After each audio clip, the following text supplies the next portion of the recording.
Welcome back, it's me, Lou. I'm here for another action figure unboxing and review.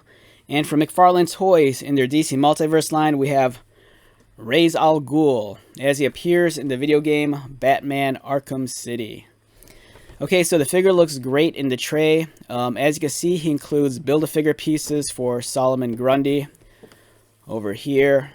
On the back of the box, some other figures in the wave are Arkham City Batman, Catwoman, who I also reviewed. We have Ra's al Ghul, and we have the Penguin.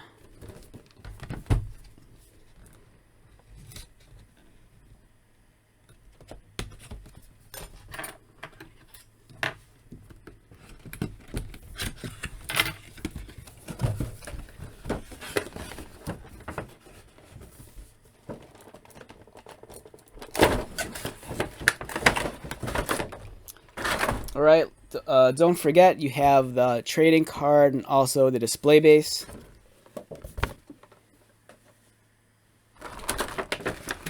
And wow, beautiful looking figure right off the bat. He comes with a nice, really nice looking scimitar.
Okay, so we have Ra's al Ghul.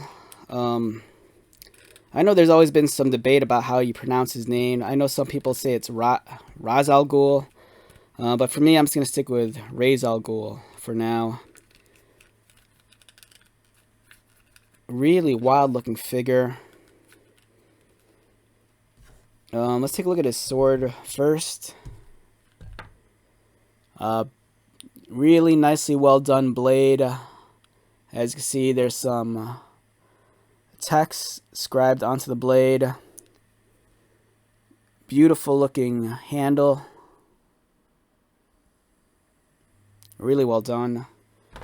Unfortunately, it appears there is no sheath or any sort of storage on his body for the sword. It'd be nice if they at least provided maybe even like a hook, just because the handle does have a little tiny hole right there. So unfortunately, there isn't anything to like lash it onto. The figure itself, the sculpting is really well done. Let's take a look at Ra's al Ghul. Really impressive head sculpt. He has those crazy like pork chop sideburns. He has grayed out temples. Really beautiful sculpting on the hair. As you can see. Nice expression on the face. It's kind of a neutral expression, but I think it's kind of appropriate for the character. And this figure is looking directly at us. He does not suffer from that weird side eye that plagued a lot of McFarlane figures earlier this year. He has the League's logo sculpted on his chest. Beautiful work done on the tattoos on his arm, as you can see. Looks really well done.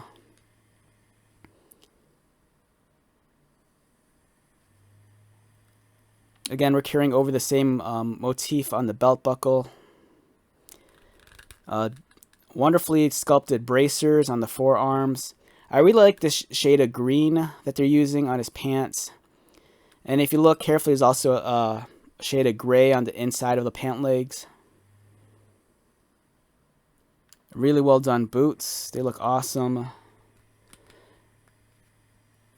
And they did a pretty good job. Again, I applaud McFarlane for doing this. They're so much better at disguising the ball joints for the wrists and the ankles. Like the ankle joint here, that ball joint actually has sculpted details that's specific for this boot. So it just really blends in like perfectly. Unlike other figures in the past where the ball joint was literally just a ball and it stuck out like a sore thumb. Really, really big improvement here with the sculpted ball joint for the ankle.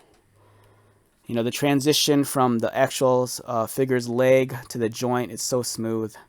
The only disconnect is I think there might be a slight change of color in the plastic for the ankle than the rest of the boot. But for me, that's forgivable.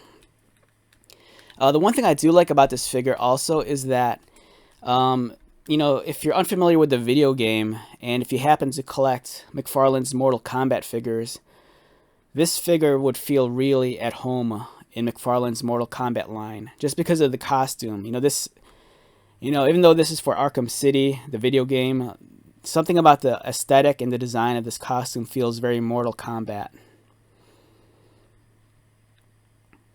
So, especially this color of green. Like for me, I think it'd be cool if you did a head swap with one of the Mortal Kombat ninjas, and then just recolor the face mask so it's green, and then you instantly have Mortal Kombat Reptile right here. So yeah, I'm liking what I'm seeing right now. Very impressed with the details. Like the tattoos are nice. The sculpting is really well done. The face looks amazing.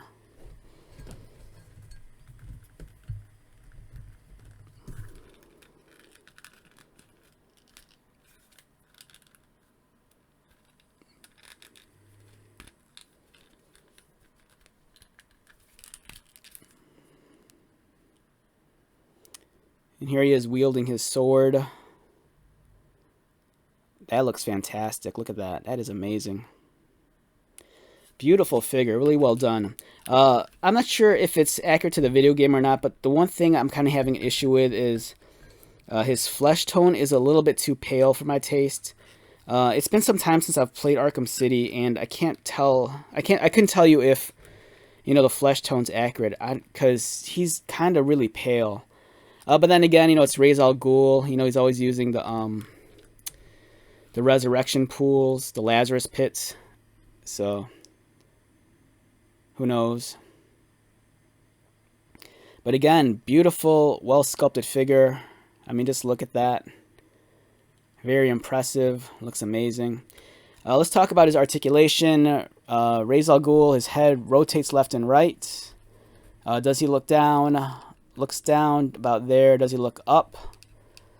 About there. His head hits the back of his collar right there. His arms rotate, but they're going to hit the shoulder piece, which it's not stiff, but it's kind of tightly wrapped around his upper shoulder, so it's not going to, allow for full movement. It appears that he doesn't have that butterfly ball socket on the inside, but it seems like he still has a good range of motion though, even without it. So his arms rotate. He has a cut at the bicep right here. Double pinned elbows. A wrist articulation. This here is a complete body sleeve, so there's no break below the chest or mid-torso. So it's kind of like very just hollowed out. It's like a rubber glove. Does he arch forward or ab crunch? Kinda, but not really. Same with arching back, not really. He does swivel at the waist. Does he kick up? He does kick up about there. Kicks out, pretty much almost full splits. Double pinned knees. And standard ankle and toe articulation. Like I said, I'm really impressed with the ankle joint. They did a great job of hiding the ball for the ankle joint, by sculpting, the same detail as the boot. So it kind of like transitions really well, blending in, perfectly.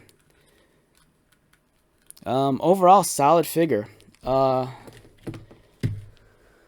pull out another Batman figure. I know that I compare every figure with this guy. This is the only guy I have sitting at my desk right now, besides Alfred from Gotham and a bunch of like Lego brickheads. But I don't think they're necessarily appropriate for this video. This guy stands in at about at the top of his hair, almost 7 3/4. So I was talking about this Batman figure before, the McFarlane designed Batman. I kind of described his look because I don't think it's from any specific fiction. I just think it's a design that Todd McFarlane did himself. But the one thing I like about this figure is that it's a much grizzled version of Batman, and he's wearing all these like blades and like spikes on his body. And I kind of theorized that the cool thing with this, it looks like he's decked out to take on the League of Assassins. So, if you want to finally have a showdown between, Ra's al Ghul and the demon Batman, go for it. These older figures, man, they were scaled a lot larger. This guy seems like he's smaller in scale than this one. It could be that McFarlane is now consciously scaling down their figures so that they line up with each other, proportionately. But I might be wrong on that. Overall, this is a great figure on a scale of 1 to 10. For me, Ra's al Ghul, I'm going to give this guy, visually, I think he's a 10. Visually, I think he's perfect. The limitations of the body sleeve kind of prevents any like torso movement outside of the waist swivel. And he does lack the ball-socketed butterfly joint. So he doesn't have that range of motion as a standard McFarlane figure. But nonetheless, I think it's a great figure. Visually, perfect 10. Overall, I'm going to say an 8.5 at the highest, just because of the limitations of the articulation. Otherwise, it's a standout figure. Don't sleep on this guy. I think it's great. It's really cool that we're getting a Batman villain that's not the Joker. And Ra's al Ghul, he's always been a heavy hitter in Batman's rogues gallery. So I do think this is worth the purchase. Even if you haven't played the video game, I think it's really well worth the purchase. And like I mentioned earlier, if you're into the McFarlane Mortal Kombat figures, I think this guy would just be a great figure for that line as well. You could say maybe he's a warrior from Outworld, or, do a head swap and you can make a custom reptile ninja. So yeah, excellent figure. I'm really looking forward to reviewing the other figures. So far I've reviewed the Catwoman. If you haven't seen that review, go check that one out. And I'm just waiting on Batman and the Penguin. So hopefully I'll get those figures in soon. But until then, good luck. If you've pre-ordered these, chances are they're being shipped out to you. If you're trying to find these in the wild, good luck with that. For me, it's always kind of random about which figures in the McFarlane line I'll find in the wild. So, all right, with that being said, let's wrap this one up. Once again, my name is Lou. If you're new to my channel, welcome. If you're a returning viewer or subscriber, thank you so much for your continued support. I greatly appreciate it. So, until the next video, be safe, take care of yourself, buy lots of toys, and most importantly, be happy. And I'll see you at the next one. All right, later.